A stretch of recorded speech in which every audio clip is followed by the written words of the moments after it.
What's up guys, I hope you guys are doing great. So guys, recently ಮೋದಿಜಿಯವರು ಒಂದು important ಅಪೀಲನ್ನು ಮಾಡಿದರು ಜನಗಳಿಗೆ.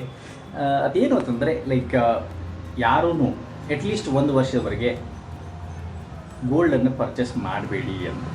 ಅದರ ಜೊತೆಗೆ ಸುಮಾರು ಪಾಯಿಂಟ್ಸ್ಗಳನ್ನು ಕೂಡ ಹೇಳಿದ್ರು ಅವರು. ಫಾರ್ ಎಕ್ಸಾಂಪಲ್ ಹೇಳಬೇಕು ಅಂತಂದರೆ ಫಾರಿನ್ ಟೂರ್ ಕಡಿಮೆ ಮಾಡಿ ಆ್ಯಂಡ್ ಅದರ ಜೊತೆಗೆ ಫಾರಿನ್ ವೆಡ್ಡಿಂಗ್ ಏನಿರುತ್ತೆ ಅದನ್ನು ಕಡಿಮೆ ಮಾಡಿ. ಅಂದರೆ ಬೇಸಿಕಲಿ ಅವ್ರು ಹೇಳೋ ಅರ್ಥ ಏನು ಅಂತಂದರೆ ಇಂಟರ್ನ್ಯಾಷನಲ್ ಟ್ರಾನ್ಸಾಕ್ಷನ್ ಏನಾಗುತ್ತೆ ಡಾಲರ್ನಲ್ಲಿ ಅದನ್ನು ನೀವು ಕಡಿಮೆ ಮಾಡಿ ಅನ್ನೋ ಒಂದು ಉದ್ದೇಶ ಮಾತ್ರ, ರೈಟ್.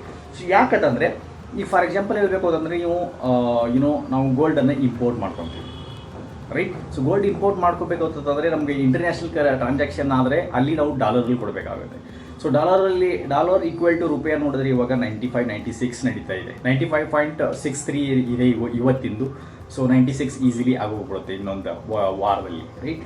ಸೊ ಹಾಗಾಗಿ ಏನಾಗುತ್ತಂದರೆ ನಾವು ಎಷ್ಟು ಜಾಸ್ತಿ ನಾವು ಇಂಪೋರ್ಟ್ ಮಾಡೋಕ್ಕೆ ಸ್ಟಾರ್ಟ್ ಮಾಡ್ತೀವಿ ಡಾಲರ್ನಲ್ಲಿ, ಹಾಗಾಗಿ ಡಾಲರ್ ಏನೋ ಒಂದು ಸ್ಟ್ರಾಂಗ್ ಆಗುತ್ತೆ, ರೂಪಾಯಿಯ ವ್ಯಾಲ್ಯೂ ಕಡಿಮೆ ಆಗುತ್ತೆ. ಸೊ ರೂಪಾಯಿಯ ವ್ಯಾಲ್ಯೂ ಕಡಿಮೆ ಆದರೆ ಇನ್ಫ್ಲೇಷನ್ ಜಾಸ್ತಿ ಆಗುತ್ತೆ, ಇಂಪೋರ್ಟ್ ಕಾಸ್ಟ್ ಜಾಸ್ತಿ ಆಗುತ್ತೆ, ಇನ್ಫ್ಲೇಷನ್ ಜಾಸ್ತಿ ಆಗುತ್ತೆ, ಎಲ್ಲ ಐಟಮ್ಗಳ ರೇಟ್ ಜಾಸ್ತಿ ಆಗುತ್ತೆ.